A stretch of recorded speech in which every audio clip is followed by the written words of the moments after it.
What's up, guys? Me again, David G, coming at you with another review. You know me, quick and simple, watch or not. Let's get right to it, shall we? Alright guys, so today I'm coming at you with the movie that you can find on Netflix. For now, it is on Netflix. And it's called Top Gun. Top Gun, guys. Yes, it's an hour and 50 minutes long. It came out back in 1986, starring Tom Cruise. So what this movie is about, guys, it is about a top aviation jet fighting class, you know. So it's one of those jet classes that you find that are the top people that are selected to be in, you know, and it's called Top Gun. I'm believing it's something that's based in real life because, I mean, well, I don't think, why would they lie about that? I'm assuming that it's real. Hopefully it's real, because that means we have the best jet fighters in the US of A. But yes, guys, in which Maverick himself is attending as one of these classes because he's one of the top aviators. But him being him, he is one of these people that are basically rule breakers, who are lone wolves, and who are reckless. You know, those guys who would just think highly of themselves.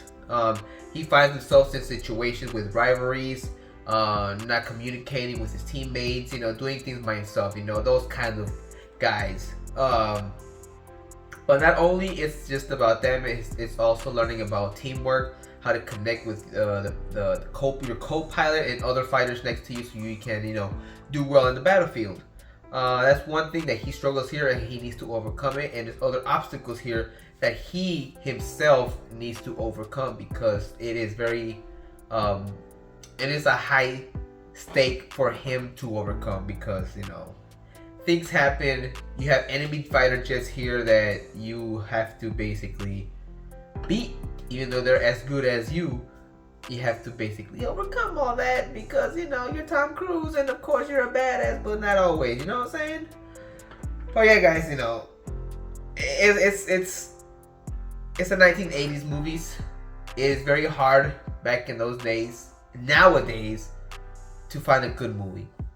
It has action, it is thrilling, it is entertaining, it has violence, alcohol, sexual content, you know, it's fun, but it's fun. I rate this movie a 5 out of 5, guys. 5 out of 5. I highly recommend watching this movie because, first of all, even though it's set in the 80s, it's difficult to see how it is back then from now. But regardless of that, the storytelling is good, the actors are good.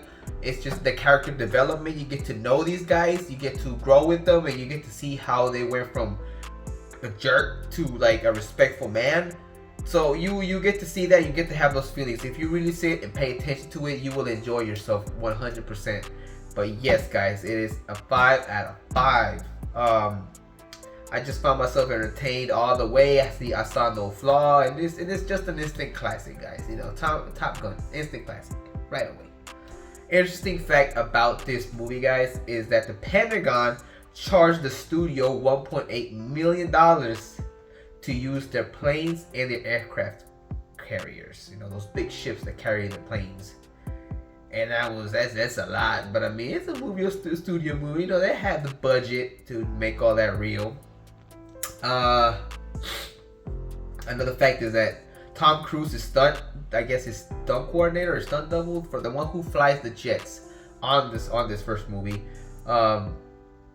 He is called Scott D. Altman, who later on becomes a real life astronaut, guys. So his stunt man from the aircraft carrier, or whoever drives his plane, flies his plane, whatever, he later on became to be an astronaut.